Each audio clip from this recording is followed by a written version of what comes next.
என் பேர் செல்லப்பாண்டி. இங்கே மதுரை சிந்தாமணியில் தான் இருக்கேன்.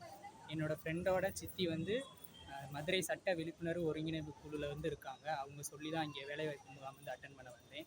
இங்கே 9 கம்பெனி மொத்தம் வரதா இருந்துச்சு, வந்திருக்காங்க. நிறையா இன்டர்வியூலாம் நடந்துகிட்ருக்கு, நிறைய பேர் வந்து அட்டன் பண்ணுறாங்க. எனக்குமே ஃபர்ஸ்ட் ஆஃப் ஆல் வந்து தயக்கமாக தான் இருந்துச்சு, எந்த இன்டர்வியூ இதுக்கு முன்னாடி அட்டன் பண்ணதில்லை. ரெஸ்யூம் ரெடி பண்ணுறதுக்கே அவ்வளோ பெருசாக இருக்குது, அப்ளை பண்ணுறப்பெல்லாம் பயமாக இருக்கும். இங்கே வந்து சரின்னு ஓரியன்டேஷன் ஃபஸ்ட்டு வச்சாங்க, அதில் அட்டன் பண்ணி நல்லா மோட்டிவேஷனாக பேசினாங்க. ஃபாதர் பேசினார், நிறையா பேர் பேசினாங்க, கம்பெனி பற்றி நிறையா சொன்னாங்க, சேலரி பற்றி எல்லாம் தெளிவாக சொன்னாங்க. அவங்களோட என்ன தேவைக்கு எடுக்கிறாங்களோ அதுக்கு ஏற்ற மாதிரி தான் பேசினாங்க.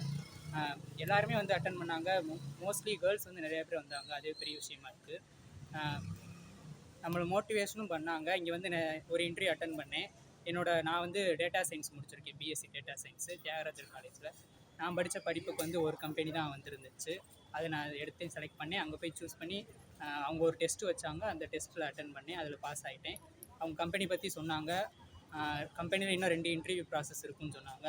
கம்பெனிலேருந்து ஒரு இன்டர்வியூ கால் வரும், அப்புறம் யூகே கிளைண்ட்லேருந்து ஒரு இன்டர்வியூ கால் வரும், அதை அட்டன் பண்ணணும்னு சொன்னாங்க. அதில் செலக்ட் ஆகிட்டா வேலை கன்ஃபார்ம் அப்படின்னு சொல்லியிருக்காங்க. சேலரி வந்து 20,000 தரேன்னு சொல்லியிருக்காங்க. பேங்கிங் செக்டார்லேருந்து வந்துருக்கு. அட்டன் பண்ணியிருக்கேன், செலக்ட் ஆகிருக்கேன்.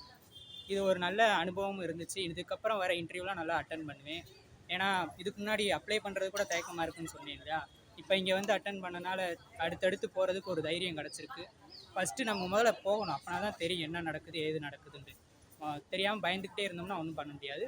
ஃபஸ்ட்டு ஒரு தடவை போய் பார்த்துட்டு அதுக்கப்புறம் அவங்களும் திருத்தான் செஞ்சாங்க. ஒன்றும் இன்டர்வியூலாம் ஸ்ட்ரிக்டாலாம் எதுவும் நடக்கலை. நமக்கு தெரியலைன்னா அதையும் தெளிவுபடுத்தினாங்க. அவ்வளோதான். நன்றி. இந்த மதுரை சட்ட விழிப்புணர்வு ஒருங்கிணைப்பு குழுவுக்கும் டொன்போஸ்கோ வழிகாட்டி மையத்துக்கும் நன்றி, இந்த ஆப்பர்ச்சுனிட்டி ஏற்படுத்தி கொடுத்தது.